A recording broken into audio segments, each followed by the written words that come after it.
Point number 2 today, male and female. So God created man in his own image. In the image of God, he created him. Male and female, he created them.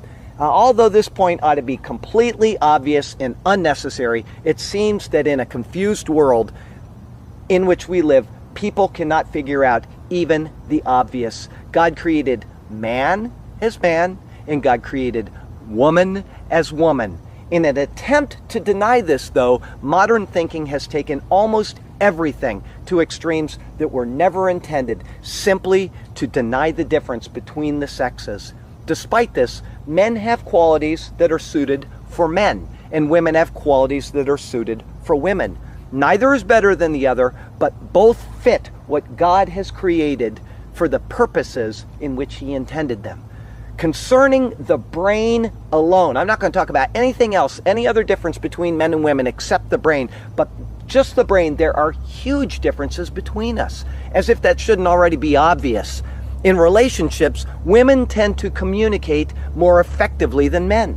They focus on how to create a solution that works for a group, talking through issues, and they use these nonverbal cues, and they use tone and emotion and empathy, and they can draw these things out to understand the communication process more effectively. But men tend to be more task-oriented. They're less talkative, and they're more isolated. Now let's think about that for a second. Men don't talk as much as women. Men have a more difficult time understanding emotions that aren't explicitly verbalized, while women tend to intuit emotions and emotional cues. These differences explain to us why women sometimes have difficulty communicating, and why men have difficulty communicating, and why men-to-men friendships look different than friendships between women. And thank goodness for that. I mean, if we all had the same type of relationships, we wouldn't have this abundant variety in the world. And then when you have a male to female relationship, it looks even different. Men normally process better in the left hemisphere of their brain, while women tend to process between both hemispheres.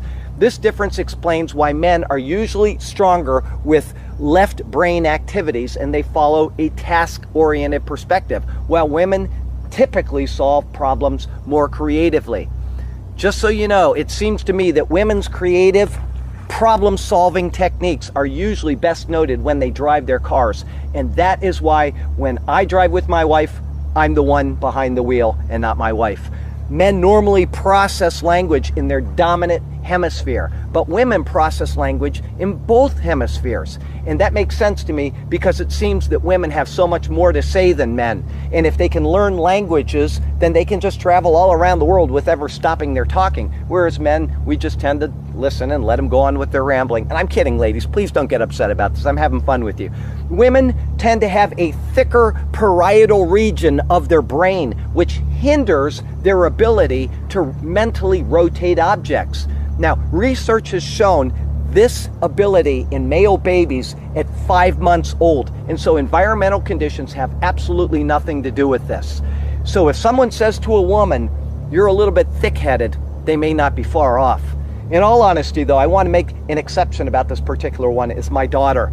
My daughter has exceptional abilities at putting together these three-dimensional puzzles. She can get a very complex one, and she can lay all the pieces out without ever touching them. And she can just look at them, and she can mentally construct this puzzle in her head. And then what she does is she takes the pieces of the puzzle, she puts them together within a couple seconds, and I can spend days and days and never come to the resolution of how to put that puzzle together. So she is a very impressive person, and she definitely bucks the system on this particular precept of the women's brains. But as you can see, and it's quite obvious that there are physical differences between men and women, but men and women are different mentally as well. So understanding these differences between men and women helps us to understand our different roles as people and as partners and as members of the church even.